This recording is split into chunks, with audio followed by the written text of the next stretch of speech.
Welcome back to physics by we. আজকে হচ্ছে সায়েন্সের নতুন একটা ভিডিও, নতুন একটা এক্সপেরিমেন্ট। তার জন্য ফার্স্টে আমাদের এই গ্লাসে জল নিয়ে নিতে হবে।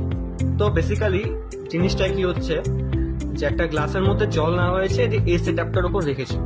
এবার এই সেটআপটাকে আমরা এমন জোসে ঘোরাবো যাতে জলটা না পড়ে। দেখবো জলটা পড়ছে কিনা। দেখা যাচ্ছে জলটা কিন্তু পড়ছে না। চলো এর পেছনে সায়েন্সটা বোঝা যাক। কোনো কিছুকে যখন ঘোরানো হয় তার কেন্দ্র থেকে বাইরের দিকে একটা অপকেন্দ্র বল বা সেন্ট্রিফিউগাল ফোর্স কাজ করে।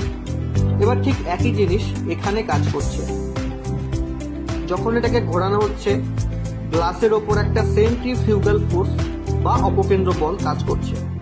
এই সেন্ট্রিফিউগাল ফোর্স বা অপকেন্দ্র বল গ্লাসটাকে বাইরের দিকে ঠেলতে চাইছে, কিন্তু যেহেতু আমি দড়ির সাহায্যে এটাকে ঘোরাচ্ছি তাই ওই কাঠের ওপর দড়িটা একটা টান বল কাজ করছে আর বাইরের দিকে অপকেন্দ্র বল। দুটো বল ব্যালেন্স হচ্ছে, প্রতিমিত করছে। তার জন্যে গ্লাসটা যেখানে আছে স্থির থাকছে, গ্লাসের মধ্যে থেকে জল পড়ে যাচ্ছে না। मैंने गलत करा ये, मैंने गलत करा वो, चली सड़क मिला जो भी मैंने अदब करे बहुत, है सपना नहीं स्वर्ग का ना नरक का है खौफ, करी बहुत मारा मारी गलत कर्म करे बहुत, मैंने कर्म करे गलत कर्म करे बहुत, मैंने कर्म करे गलत कर्म करे बहुत, मैंने